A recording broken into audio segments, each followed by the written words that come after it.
The MLB Gambling Podcast on the Sports Gambling Podcast Network is presented by WinBet. Bet $100 at WinBet and get a $100 free bet. Head over to sportsgamblingpodcast.com/WinBet. That's sportsgamblingpodcast.com/WYNNBET to claim your free bet today. We're also brought to you by SGPN Fantasy. Dominate your draft with the free SGPN draft kit. Just go to sportsgamblingpodcast.com/draftkit, and the free roll football contest is back and better than ever.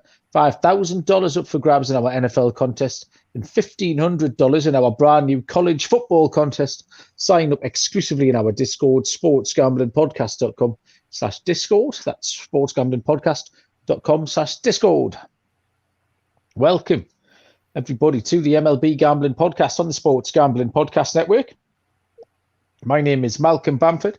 I am in Newcastle upon Tyne in the northeast of England. Today is Tuesday, August the 30th, and we are here to handicap a full slate of MLB action for Wednesday, August the 31st. My co-host this evening is Mr. Noah Bennett. Noah, how are you doing, man? What's happening? How are we doing, Malcolm? Doing pretty well. I really don't have much to add, as in like an update of my day yesterday or whatnot. I have a couple of news topics that we can talk about, but ready to jump into. We have a full appetite of games today, just me and you. Yeah, absolutely. So, what are you gonna drop these news things in as we go? Do I need to stay on my toes? Whatever you want to do. I just kind of have them listed here, so I'm due to forget one if we don't do it at the top. But I'm good either way. Okay, hit me with one then. I'll see if I've got an opinion.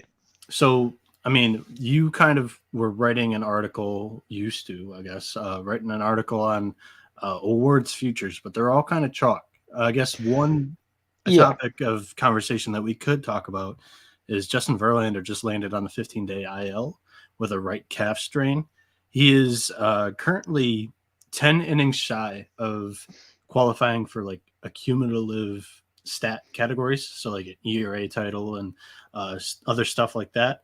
I did some math in my head, and if everything goes right during his IL stint, he would be due back like around August 13th in Detroit to face the Tigers. Yeah, okay. Is the news on him that it's going to be a minimum stay on the IL, do we think? Yeah, it's a 15-day IL. So right now, if he comes back in that estimated time frame and all is well, he would have 3 starts left. So he would be able to – he just needs 10 innings. So he would be able to qualify for AL Cy Young, I believe. But, I mean, it's writers voting him in anyway. So not like a big thing, but it just kind of opens it up for that second tier. Because right now, Verlander kind of distanced himself. But right behind him, you have the group of Manoah, Cease, Cole – Framber, Valdez that could get interesting here. So, yeah, well, I did mention on last night's pod that I was planning on doing a piece on those kind of awards to see if there was any value over the last month. Yeah. And then I looked at the day, and there was no point writing a piece for the sake of writing it. Everyone was chalk. The home run was gone. The Cy Youngs, the Rookie of the Year, so gone. Everything was just like minus 800. So I ended up pivoting to a fun piece on the AAA Championship, which will come out in the next day or two. So yeah, I've been balls deep in the Lehigh Valley Iron Pigs this afternoon. Who are they? Mate, I can't do it. It sent me cross-eyed. They are the second behind. I believe it's is it the Reno Aces or is it Nashville Sound? Anyway, they're going to make the final and they're going to get beat off Durham. I don't want to spoil the article, but that's for the 2 people who are currently in the live chat. Durham Bulls at 6-1 is the answer. We're not just talking to 2 people in the live chat. We're talking to 900 that download the podcast. Oh, we let it that bit out. It's all right. Don't worry. This is just for the 2 people, and now the third person is just so gutted because they've just missed an exclusive. Yeah. So yeah. But I know so Verlander was minus 400, and I think Dylan Cease was his nearest rival. Munaf put in our little show chat this afternoon that he thought Verlander hadn't pitched enough innings, so that'd be interesting because I think didn't Verlander beat Cease in a game quite recently? Yes, he did. That was kind of the tipping point. That's when the odds kind of diverged and gave and gave Verlander the clear edge. So, yeah, it'd be interesting to see. Also, home run chases here. Both guys hit homers yesterday. Aaron Judge hit 50 and Pujols hit 694. There are some weird propositions out there. There's one that's like, will Pujols hit 700? There's another, will Judge hit 63? Because that's who he needs. I believe it's Babe Ruth's Yankee record at 62 in a season. And there's something for both, like over 1.5 of those home run chases being complete. What's your opinions on that? Because I think Pujols is going to get 700. I'd love to see that. Judge is the one I'm a little bit concerned about. Yeah, I think Pujols will. I actually, when I was mucking around on my local book today looking for baseball odds, there was an Albert Pujols career prop on there, which I was amazed at. So obviously MLB is getting a little bit of traction over here. So someone's betting on it. So yeah, I mean, Judge just needs to stay healthy, doesn't he? And he's been great this year, absolutely brilliant. I made him the post header for our blog post that will accompany this article tonight. It was just a great photo of him stood in the tunnel before coming out at Yankee Stadium, and he's a behemoth of a man. It was an iconic thing. So yeah, if Judge stays healthy, then yeah, I think it'll be. Do you see those graphics of him holding a water bottle and just like his hand that makes it mini? It's just ridiculous. They both seem like relatively fun guys to root for. Well, obviously Pujols is a legend. I think everyone is rooting for him. And I think the only stigma Judge has is the Yankees thing, which doesn't really affect me. I haven't got that bias that a lot of American sports fans seem to have. Yeah, I think I did the math. Pujols, I'm talking about, he needs 6 home runs in his next 34 games to hit 700. And he had 8 in August. So August 31st here, we're talking about, he's got a month and 3 days to do it. So he's going to need to keep the same pace that he's been on in the second half. Fair enough. Good stuff. No, I'm sure more. We don't often stay on track. I'm sure more stuff will crop up as we meander our way through. For sure. Tomorrow's full slate of games. There's been a couple of games off the board. I've just had a late pitching change in one of mine, so we've probably got accurate numbers on around about 11 of the 15. But we will crank out as much content and as many picks as we can. The 2:05 Eastern first pitch tomorrow. A little bit of day baseball, which is good for me, although Newcastle play Liverpool tomorrow, so I'll be multitasking tomorrow, watching a bit of baseball, getting stuck into that Newcastle match. The Houston Astros at the Texas Rangers, which is Christian Javier, and he is the pitching change. I handicapped Luis Garcia this afternoon, but Christian Javier is going to go for Houston, and Martin Perez will go for the Texas Rangers. No lines, which I think falls into what we were just saying about the Houston pitcher. I think the books have been taken by surprise and have taken the lines down on that one. But we can give you a bit of a handicap, if not an awful lot of info on the picks. Christian Javier on the season is 7-9, has a 2.97 ERA, has pitched 115 1/3 with 150 strikeouts. Martin Perez is 10-4, 2.69 ERA, has pitched 154 innings with 139 punches. Javier's just been great. Had a short start last time. I don't know if it was maybe injury or if he was feeling something. He got pulled after 3 innings against Baltimore. He'd only given up 3 hits in 2 earned runs, so it wasn't like the wheels had completely fallen off.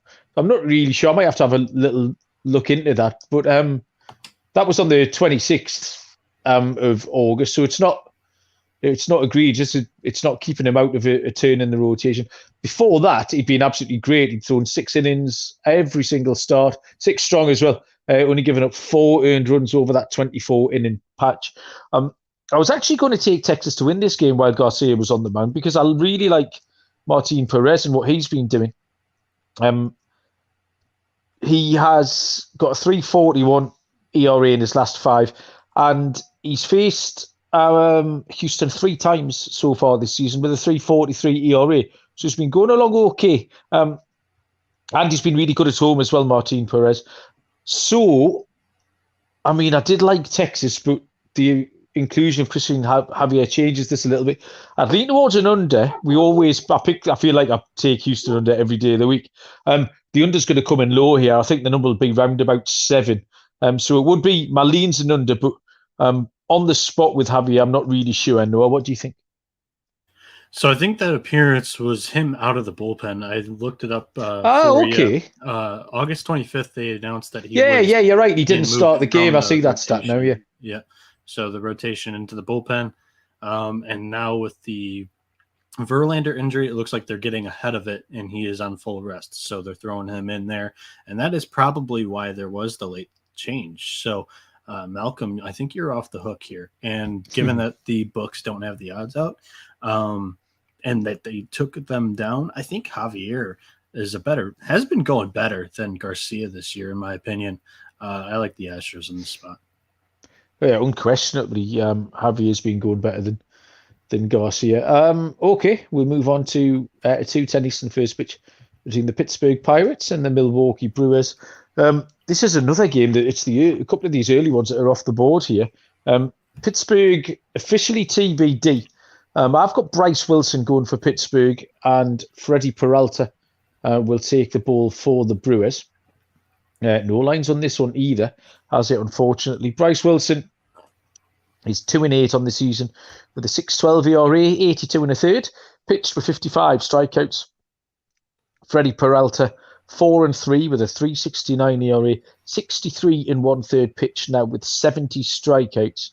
Wilson just struggling. 5.79 ERA in his last 5 starts. He's just generally poor. Just gives up loads of runs every start. Yeah. Freddie Peralta's settling in, and I'm pleased to see that because I really liked him last year. He was a little bit wobbly when he first came up off the IL this season, which is fair enough. I kind of get that. He's now up to 63 innings. He's got a winning record. Now he's got a head 4-3, 2.55 ERA in his last 5. So he's going a hell of a lot better. This really is a boring but very straightforward Brewers run line pick, Noah. Yeah, the Bryce Wilson thing is what I am not certain about. We're seeing it on the sites that we're looking at, but he just came out of relief on the 29th through 3 innings against Milwaukee. So really, if he starts this game, it's probably an opening. And then he had a 1-inning relief appearance against Philly on the 26th. So he's just kind of, this Pirates starting rotation is kind of out of order as well. But my favorite fade this year has been against Bryce Wilson. And Freddie Peralta has been going pretty well. So we're going with the Brewers here as well. Okay, we'll have some numbers on these following games so we can get stuck into this properly now. 3:45 Eastern first pitch, the San Diego Padres and the San Francisco Giants. Joe Musgrove goes for the Padres, and the lefty Alex Wood is on the bump for the Giants. The Padres are -135. San Francisco Giants, the home puppy, +115. Total here is set at 8. Noah, what do you make of this one? Yeah, so San Diego 8-3 in their last 11 games. The Giants, they are 2-9 in their last 11 straight up. San Diego's they're 8-3 in their last 11 games against the Giants. I should clarify that.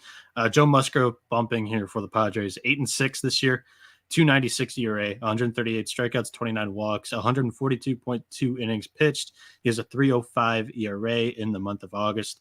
And Alex Wood, 8-11 this year, 5 ERA, 126 Ks, 29 walks, 126 innings pitched. So that's a strikeout per inning, but he has a 10.45 August ERA. I feel very comfortable actually betting San Diego on the money line in this spot. San Francisco is just really slumping right now. So I love the Padres here with their ace on the mound. Okay, I saw this line here at 7.5 earlier on, and I was going to take the under on that. So now that it's moved to 8, I'm delighted to take that extra half run. I like both pitchers here. Musgrove has been good, and I do like Alex Wood. This is a pitcher's park. San Diego is still scuffling along, and San Francisco don't score very many runs. So it's a similar handicap to the game that's going to go off in a little while that we handicapped yesterday.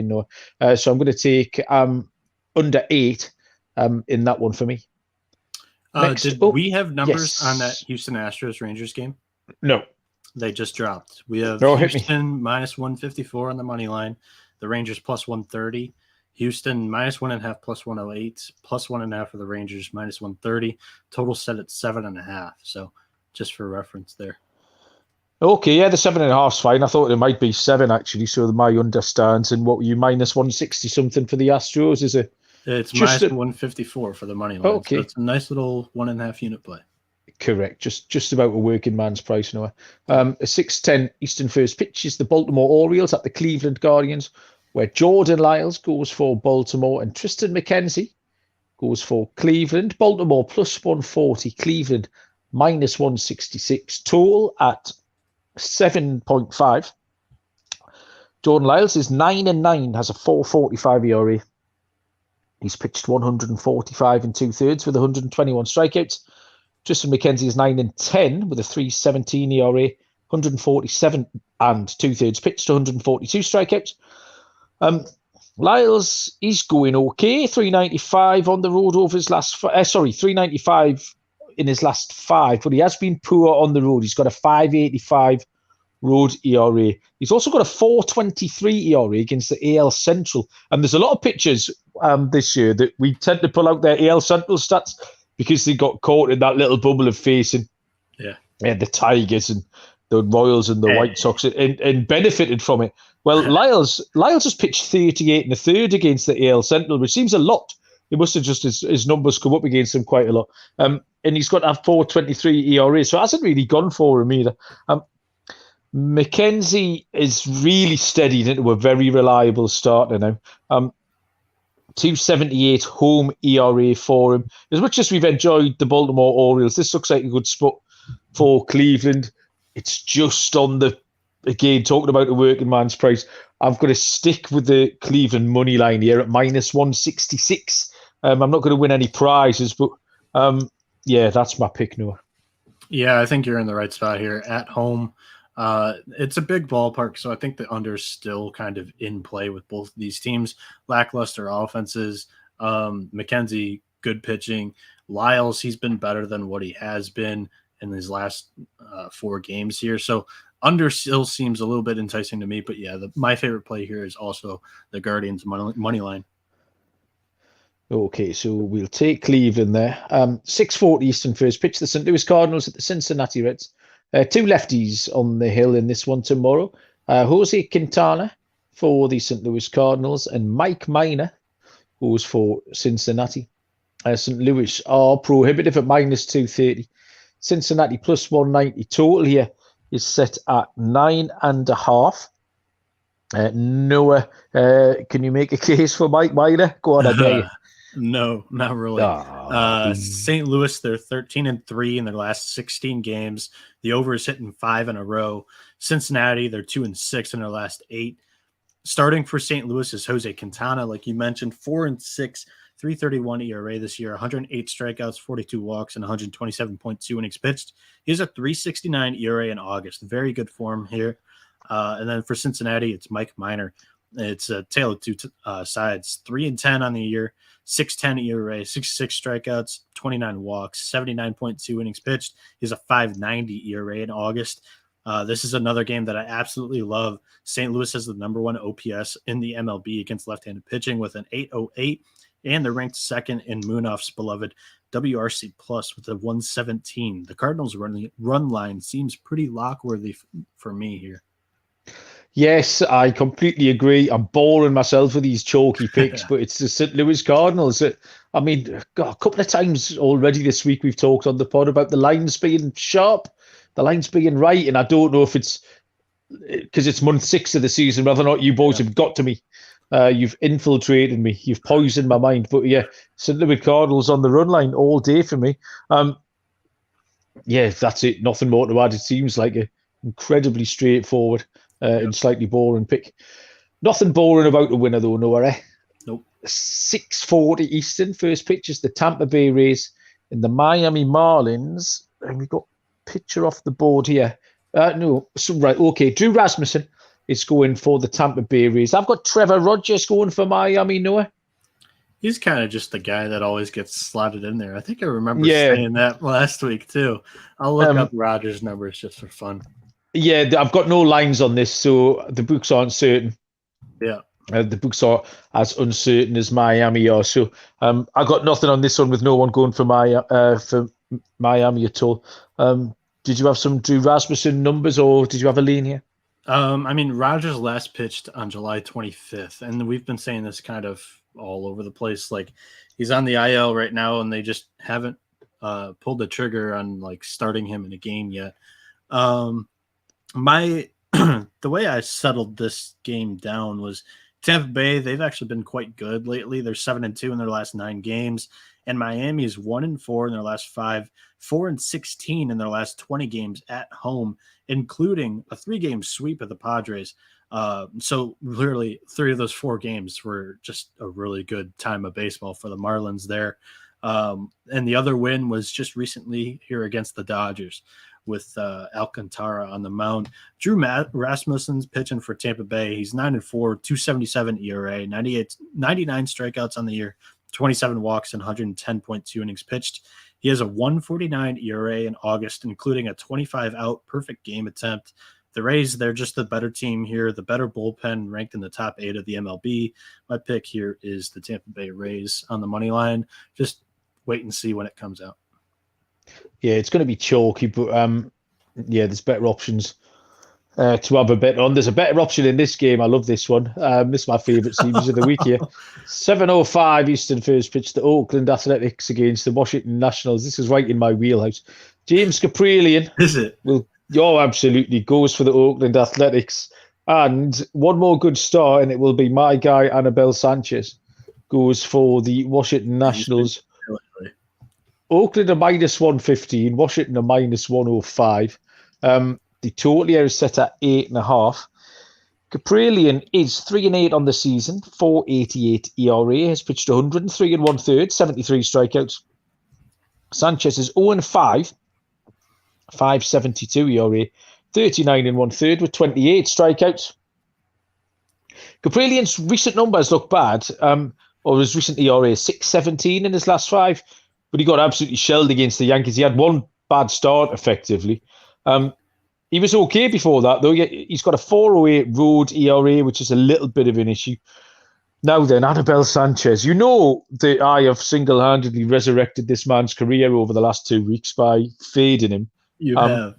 And he's been absolutely... Well, he hasn't been absolutely brilliant at all. He's been okay is what he's been. But compared to what he was previously, the turnaround's been mesmeric. I am going to give Anibal Sanchez one more chance to fuck this up. And if he doesn't, then I'll leave it after that.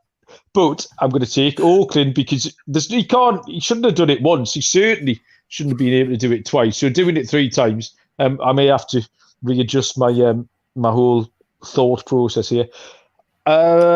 Washington have been playing okay. They have been going all right. Though they took a couple off the Yankees at the weekend. Be interesting to see how the game goes tonight because this is a weird one. This is like day 2 of a lot of the series, and we handicapped day 1 yesterday, but then those day 1 games haven't been played, so we're kind of doubling down.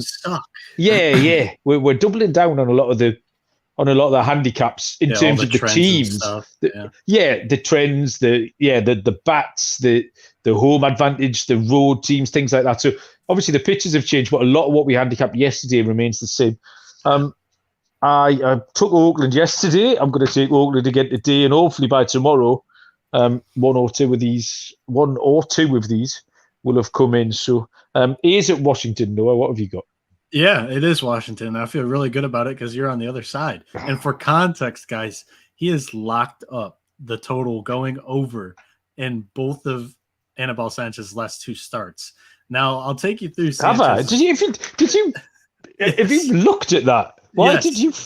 Because I know. Have you gone back and looked at that? Yes, because I make the clips. And I make the clips. So I'm not happy about that. He, in his last few starts, we're just going to start at July 14th and go up to August 24th.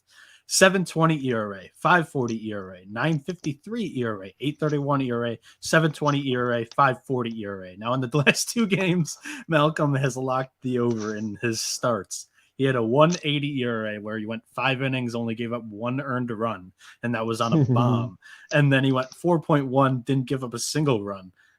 And both games were under and not even close to coming over total. So I'm just gonna go with the cash cow, and that's Malcolm fading Annabelle, so we're going to You're tail right Annabelle. about that. I've just found, because I filled up my big pink notebook here, so I'm just flicking through the back, and I've got Sanchez against George Kirby last week, and it's written under there way too low with 4 A's in way too low. I believe your quote was, "I'm buying it, and they shouldn't be selling it." Is it correct? Yeah, you're right about that. And if I click back about 4 pages before that, he's good. There he is again. Washington Sanchez, horrible. That's what it says. Over 7.5. Fucking hell. Big pink. Jinx the big pink diary. Anyway, Annabelle Sanchez tomorrow. Dead man walking. Let's get Oakland over the line. Yeah. Oh, man. Where are we next? We're going to a 7:07 first pitch between the Chicago Cubs and the Toronto Blue Jays. Chicago Cubs is officially a TBD pitcher. I've got nothing at all, actually, for this one. This might be I think this is the last game that is off the board currently. Yeah. Yeah, nothing still for the Cubs. Who are they playing? The Blue Jays have got Mitch. The Blue Jays have got Mitch White going. No odds at all with Chicago not having a pitcher. I want to see who's pitching for the Cubs because I want to fade Mitch White. I'm not a fan. Yeah, was he slated to go yesterday too, or am I wrong? Yeah, we chatted on Twitter to someone about him. I can't remember who it was. Was it Dennis? I don't know, maybe I don't know why that was, but Gosman was slated to go yesterday. I saw you talking about Mitch White either yesterday or today. Yes, I remember that. He gave up 7 against the LA Angels last time. Yeah. I don't expect him to be that good. But yeah, I'm not a big fan. I'm still not entirely sold on the Toronto Blue Jays. So I'm not sure if the Chicago Cubs, I was robbed last night of a big underdog when they lost in extras to the... Yeah, that was terrible. Yeah, the Cards, because they were ahead quite early, and we handicapped that nicely on Javier Assad. Was a nice handicap. We got that one right, but didn't get on the right side of it in extra innings. So the Cubs have been competitive, and yeah, Blue Jays are beatable, and I'm not a huge fan of Mitch White. So we'll see who's on the bump. But the Cubs is a dog if they've got somewhere near a respectable pitcher going. What do you think? Yeah, I mean, I've kind of done this, I don't know, since the last week of the first half, and it's like big dogs at Toronto. Toronto just really hasn't lived up to their price tag. I guess that's the way to put it. Like it started with the Royals, then it was with the Cardinals when they were missing Goldschmidt and Arenado. Then I think we went with the Diamondbacks. Were they out there? Were they one of the teams? I don't know. There's been a couple of just dumpy teams or just teams without stars that have gone out there, and they've cashed like plus 100, like high plus 100s. Kansas. Like, did you mention Kansas? Kansas City was the one without 10 prior to the All-Star break. Yeah, that's right. Yeah. So that was the team that I first started noticing. Hey, like this is somewhat profitable. So yeah, Cubs money line. Just kind of like sprinkle it all 3 games and see what happens. Yeah, absolutely. The lines that we are giving you tonight are to be found at the WinBet. WinBet is loving the new customer offer of you bet $100, you get $100 free bet, and it's also the best place to bet MLB. WinBet have reduced juice on all baseball games, so get across there. Casinos open 24 hours a day with a 100% deposit match bonus up to $1,000, and they've just released their first QB with 5 touchdown prop bets. Loads to choose from. Head over to sportsgamblingpodcast.com/winbet so they know that we sent you. Sportsgamblingpodcast.com/WYNNBET to claim your free bet today. Offer subject to change. T's and C's at winbet.com. Must be 21 or older and present in the state where playthrough WinBet is available. If you or someone you know has a gambling problem, call 1-800-522-4700. Odds Trader, really good tool for the DGens, relatively new to us here. Odds Trader will compare odds from all major sports books on your behalf. They also compare sign-up codes and promos so you get the best value for your money. And then on top of that, you'll get your player stats, key game stats, injury reports, game day weather, stuff like that. Live scoring is on there, as well as a bet tracker, which is absolutely brilliant. So you can keep on top of all your DGen behavior. Oddstrader.com/Blue Wire is the place to be. Odds Trader, the #1 site for all of your game day bets And don't forget the free roll football contest. I entered both of these last night. I had no idea what I was doing on the college one. I'll tell you what I did in a little while. The college football contest is $1,500. And the NFL contest has got a $5,000 first prize with a 2-night stay at the Wynn Las Vegas for me and the IT department when we take that down. Sign up exclusively in our Discord, sportsgamblingpodcast.com/Discord. That's sportsgamblingpodcast.com/Discord. Yeah, I very much enjoyed putting my 16 NFL picks in. So how was my visual advertising? I was on mute and trying to talk to you. Oh, okay. Did that. But who are you looking at for college? How many games are there that we have to choose? You get 10,000 credits, so you get 10,000 fun pounds, and you can do what the hell you want with it. You can spread it out. So I picked 2 massive underdogs, like 35-point underdogs, with relatively low totals in the game, like 54, 55. Yeah. And I took the 2 teams who had the plus 34 and 35. So I can't remember. Was Purdue one of them? Maybe. Who?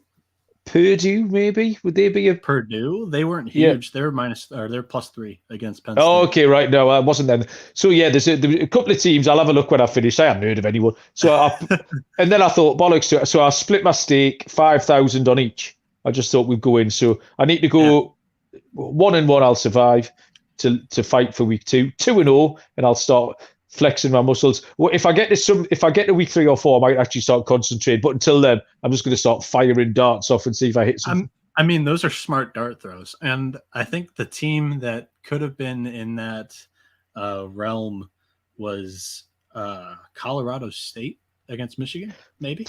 No idea, mate. I've got no idea. You wouldn't even know on. I'm just pressing buttons. I'm just pressing the screen. I was going to tell you probably not a smart pick because I'm a Michigan guy, but that one kind of seems like it would have been on the radar. Low total, but they're like a 30.5-point underdog. So okay, yeah, well, yeah. I went for the system rather than the teams. You know what I mean? That just seemed like a relatively good system. I took my NFL ones a bit more seriously because I don't know what I'm doing, but I could You want to make 2 trips to Vegas? I will make 2 trips to Vegas. I'm trying not to think about that because I'm getting too excited about it. So I'm not allowed to talk about that for another couple of days. Really? Yeah, just for my own sanity, really. I'm going to go mad way too much. I can't sleep. 7:10 Eastern first pitch. I have remembered to go to the top left where the LA Dodgers will take on the New York Mets. Tyler Anderson, left-handed pitcher for the LA Dodgers, and Jacob deGrom goes for the New York Mets. The game of the night, this one by far in the series of the week 2. The LA Dodgers are +120. The Mets are -140. Total here is set at 7. Good game, this one. Noah, what have you got? Yeah, how kind of you to give me the lead handicap on the night of the game or game of the night and your team, the Mets, right? Nice guy, Malcolm. It's not my team. Okay, but they're in the top left of your MLB page, so I had to click one box, didn't I? Shut up. All right, so stupid boy. Dodgers are 5-1 in their last 6 games straight up. They're 12-4 in the last 16 against your New York Mets. What do you say? Facepalm. All right, so Tyler Anderson on the mound. He's 13-2 this year. Incredible record. 2.69 ERA, 111 strikeouts, 30 walks, and 140.2 innings pitched. In August, he has an ERA of 3.30. For Jacob deGrom, he's starting for the Mets. 3-1 in 5 starts so far this year. 2.15 ERA, 46 strikeouts, only 2 walks, and 29.1 innings pitched. That's ridiculous. It is. And he's at least 9 strikeouts in all 4 of his starts where he went at least 6 innings pitched. There was one game where he had 5 innings and he struck out like 8, I believe it was. So it's just been a crazy start of the season for deGrom. I think this is a good spot actually for the Mets to just kind of tee off against a left-handed pitcher that we know this lineup can. Their numbers against left-handed pitching lately have taken a little bit of a nosedive, but at home with deGrom pitching, the Dodgers are an underdog for the second time in the last 3.5 seasons. So I don't think that's a mistake. We're going to go with the money line on the Mets here. Yeah, actually, it's a great handicap, and I completely agree with you. I saw a minus 125 this afternoon, while you were no doubt in bed. I get these nice sharp early lines here, Yeah, and you that's now do. moved to minus 140, but minus 125. I mean, when do you see a price like that on Jacob deGrom? It's just not going to happen. So No. I was absolutely delighted with that price, and I think you just got to take. It's a good game, close game, but it's deGrom and the Mets at home. I know they've got a history of letting him down, They but I do. think you just have to take that price tomorrow, and I'll be back in my New York Mets tomorrow night. Hey, you just said your New York Mets. It was just a little trick for you, mate. 7:10 Eastern first pitch. The Seattle Mariners at the Detroit Tigers. Marco Gonzalez, left-handed pitcher for Seattle, and Tyler Alexander goes for Detroit. Seattle are minus 165, Detroit plus 140. Total here is set at 8. We're going to pass this one back to you again, Noah. Thank you. The Mariners, they're 8-4 in their last 12 games. The Tigers 5-2 in their last 7, 5-1 in their last 6 games against the Mariners. And the under inside Comerica Park has cashed in 7 straight games here. The most important stat here or trend is that Detroit is 0-4 in their last 4 games where I have attended the game. That's right. I'll be at the game on Wednesday against the Mariners. They have lost to the Twins, Pirates, Royals, and the formerly known as the Indians in the last 4 appearances that I have made to the park.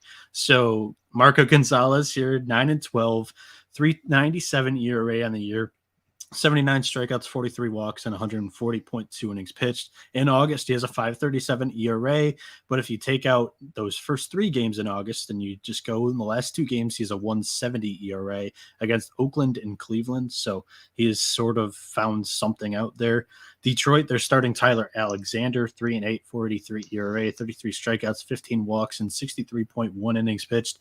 He himself has a 7.41 ERA in August, but his last start, he gave up 7. If you take that start out, he has a 3.43 ERA in his last 6 starts. So the Tigers, their offense is incrementally better against left-handed pitching here.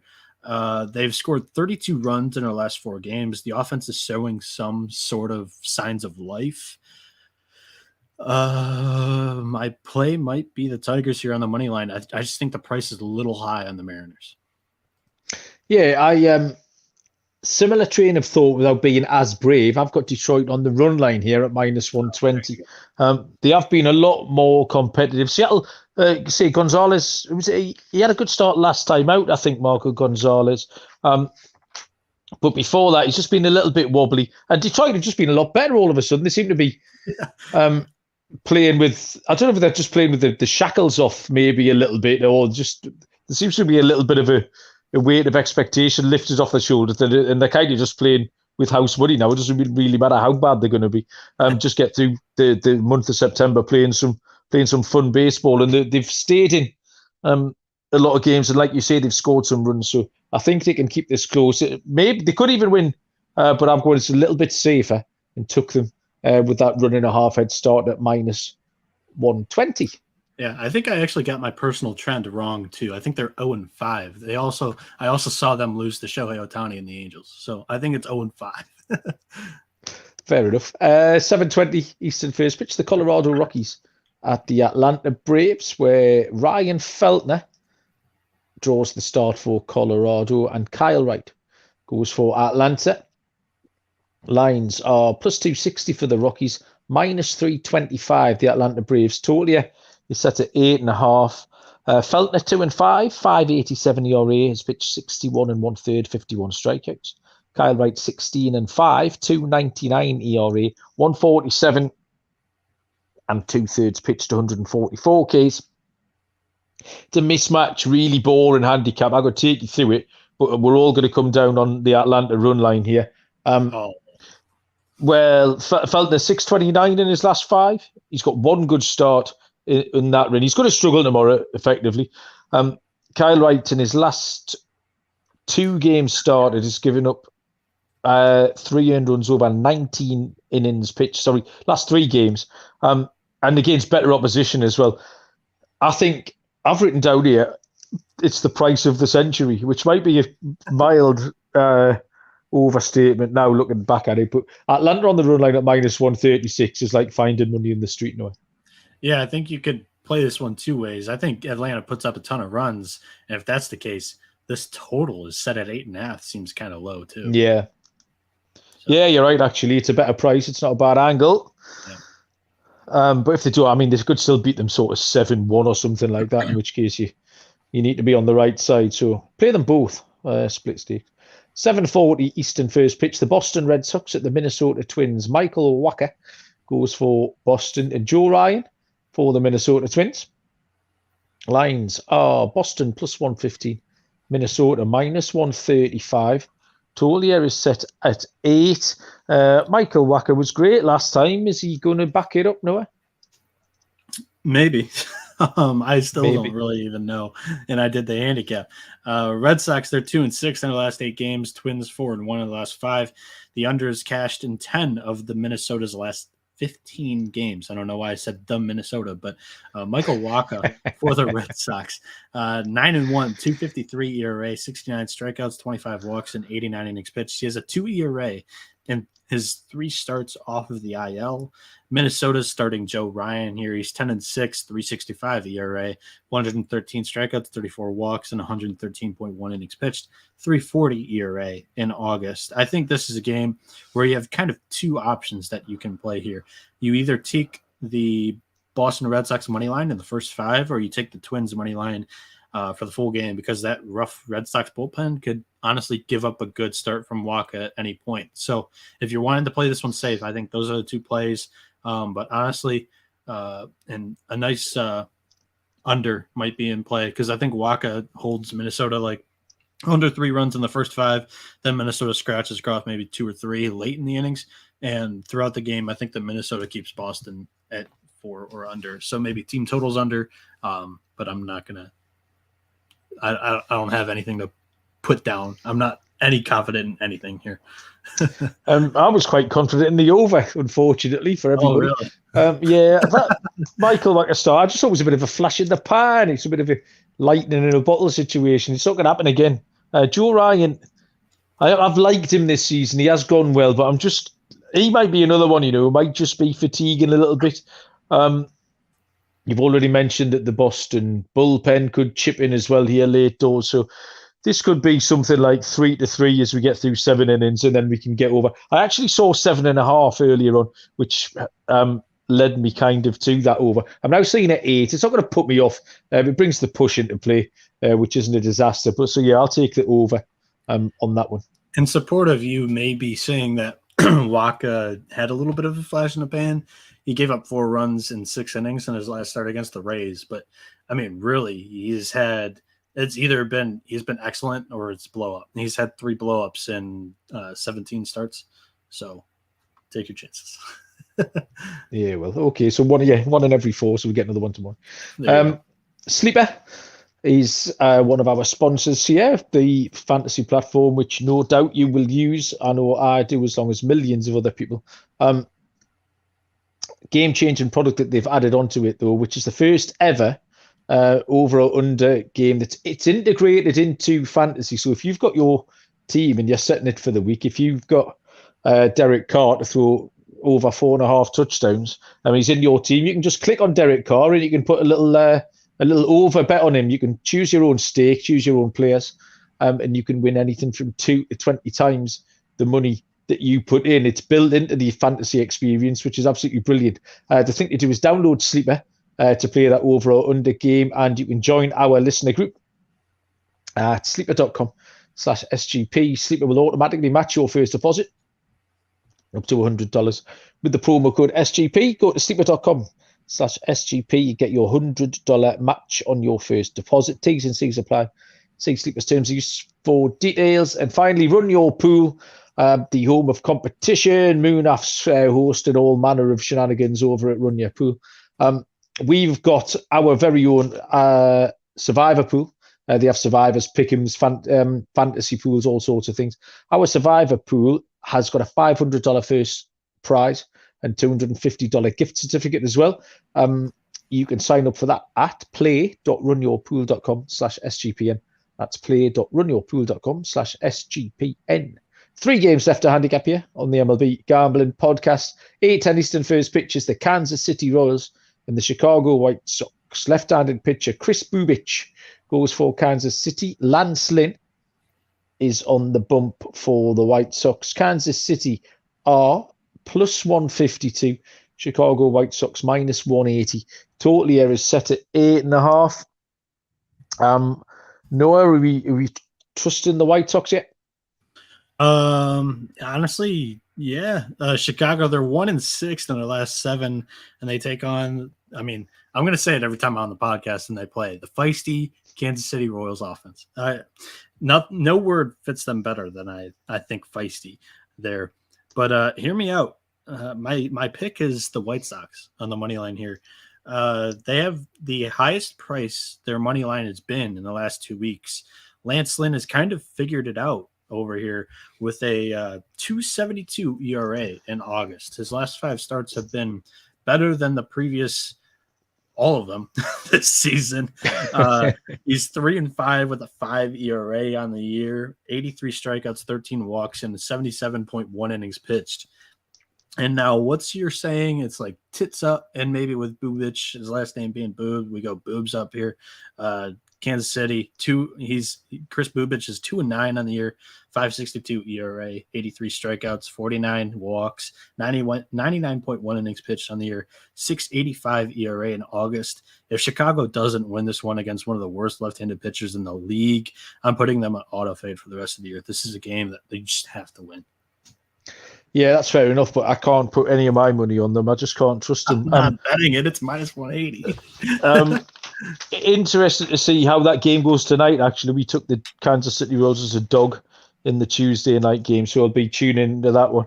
I've got the over here, and Bubich is always good for a few. And as much as you've said, Lansing, has he figured it out, or has he just maybe got a bit lucky? Actually, I had this total at 8 earlier on. The 8.5 kind of puts me off it a little bit, so I'm leaning towards the over, but it wouldn't be a huge lean.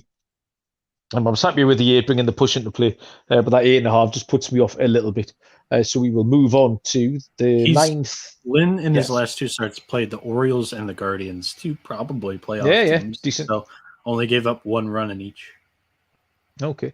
So I don't think he's figured it out. I just think he might have spawned a couple of spraffy starts. 9:38 Eastern first pitch is the New York Yankees at the LA Angels. Garrett Cole goes for the Yankees, and Patrick Sandoval, left-handed pitcher for the LA Angels. The Yankees are 2-1 on minus 200. The Angels are plus 170. Total here set at 7.5. Garrett Cole is 10-6 with a 3.31 ERA. Has pitched 157 2/3 with 200 punches. Sandoval 4-9 with a 3.05 ERA, 115 innings, 120 strikeouts. Cole has a 1-3 record in his last 5 starts. He's got a 3.34 ERA. He's been hit hard in 2 of those 5 starts. It's nothing to be alarmed about.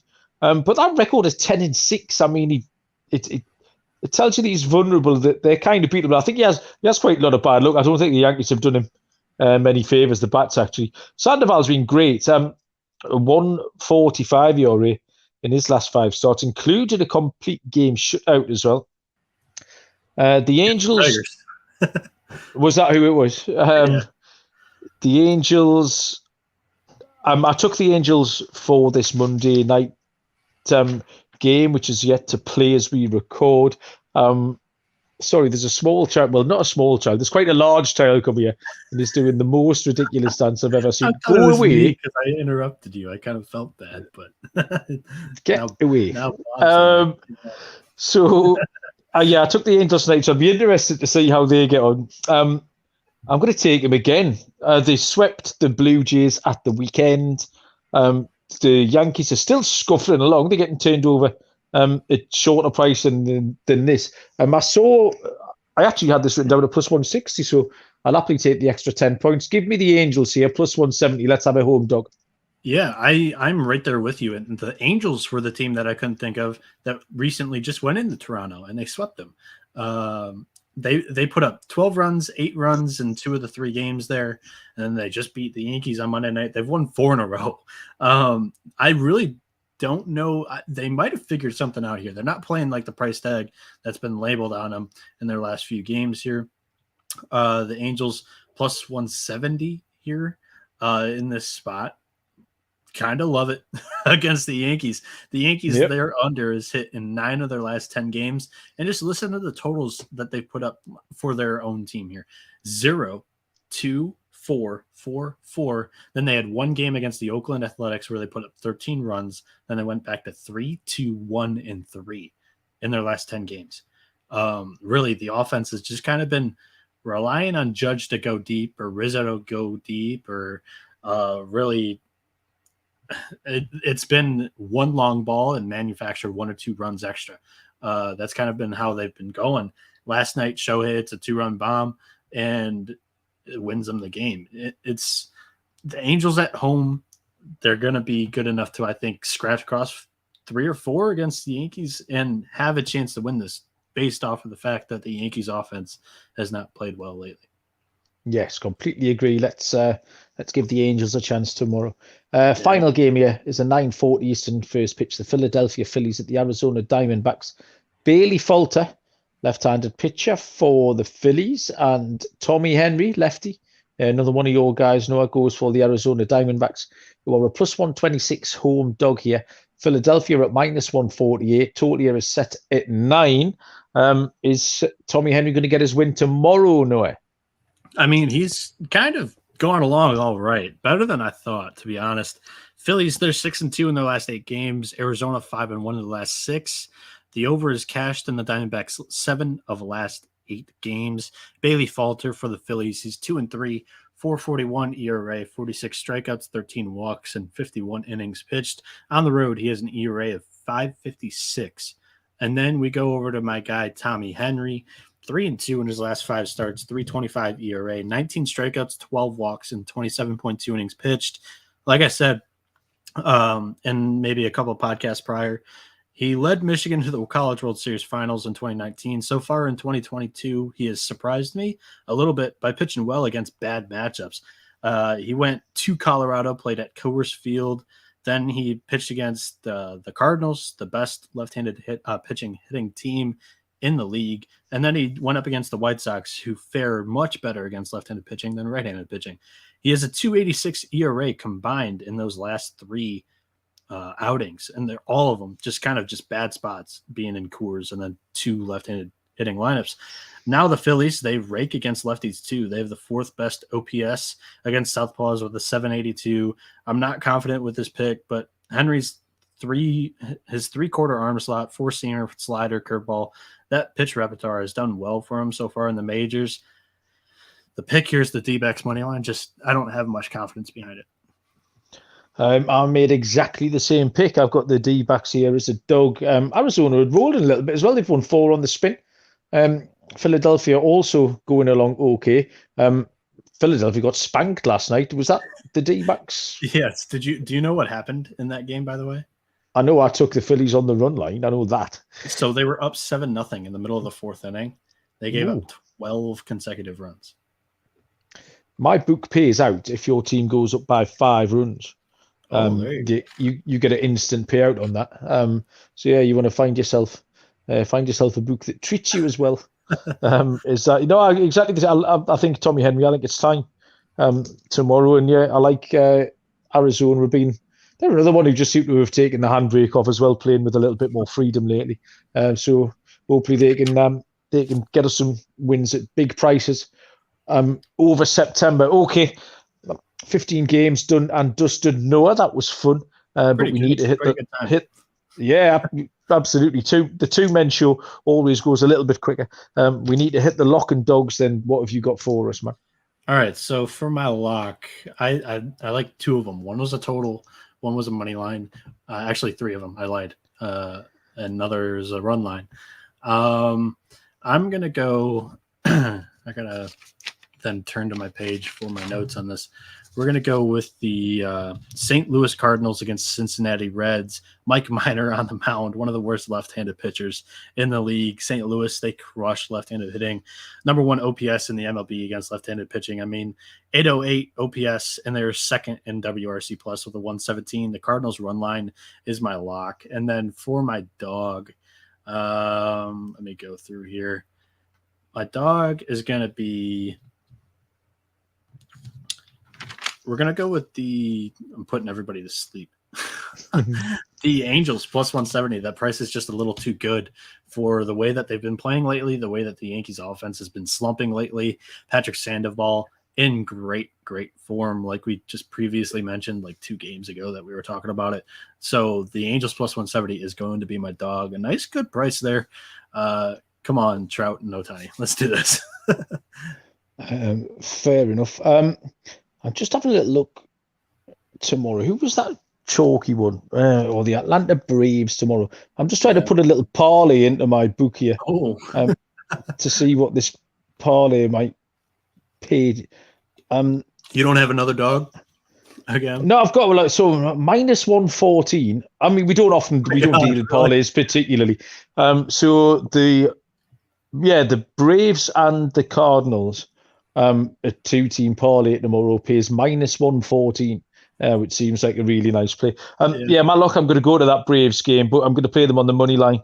Sold them minus 130, around about minus 136. I have written down price of the century, probably over egging it ever so slightly, but it does look like a good bet. Atlanta will just have far too much for Ryan Feltner in Colorado here. And for my dog, I had 2 written down, and you've taken the Angels, so I'm going to go with the Diamondbacks, plus 130. We like Tommy Henry. Bailey Falter doesn't really blow my skirt up much for the Phillies. Arizona won 4 in a row, so plus 130 seems like a fun price at home for them. What are you laughing at? The line of blowing your skirt up. Okay, it's a fairly okay. Yes, well done, gang. We got there in the end. I feel confident about this. Seems like a tricky week, but there was only 8 games on Monday, so I haven't gathered enough momentum. The Tuesday slate starts just about any minute now. Actually, I think it's 20 to midnight now where I am. 6:40 is game time. So, well, exactly. Right at this moment, then. So we're going to build up some momentum. And then before we get to the end of the week, we'll be able to hit that hard. Noah, what's happening tonight? Anything you need to tell us? Tonight, we got some Tuesday Night Miracles in the Dana White Contender Series of UFC. I mean, Daniel Vreeland Gumby over on the UFC pod is just a maniac when it comes to these things.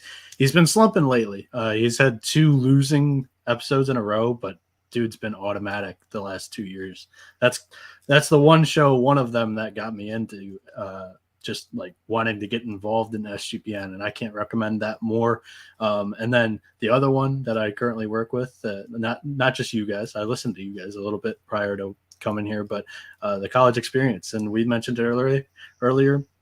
Wednesday night they'll be recording, and then that just means that I will be busy clipping their like giant 2-hour episode for like 50 Division I college football games, just taking their locks and posting some clips on TikTok, Twitter.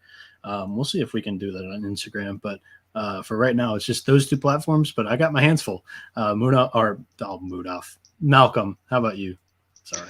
I would just advise people to look out for the AAA Championship article, which will be dropping in the next day or 2. If you missed the exclusive at the top of the show that we're going to edit out. And then also, obviously, big game tomorrow, Newcastle, Liverpool. Okay. 8 o'clock kickoff here. Munaf and Dylan. Sorry? Home game or away game? It's away for Newcastle. I imagined the odds last night, and then Dylan found them, and I was pretty close. Liverpool are going to be about minus 300. Newcastle are going to be about plus 800. So we are a dog tomorrow. Plus it. Yeah. What's funny about that? Why? Okay, so it's a 3 outcome game. I forgot about that. The draw will be about plus 350, plus 400. Yeah, I forgot about like that whole thing that draws are common in soccer. That's so dumb. So don't tell Munaf or Dylan. Everybody loves penalty kicks, right? I love penalty kicks. Don't be so silly. What? Come on, I was a goalie. I loved those things. We'll have it. I would snap your hand off now if you offered me a draw tomorrow. That would be a great point for us to continue our unbeaten start of the season. So yeah, you'll know how we got on by my mood when the podcast starts this time tomorrow night. I'll be here tomorrow night. I'll be at the Tigers game. So of course, I will have a lovely time, mate. Have a hot dog for me. Thanks everyone for listening. Thanks for piling in the chat.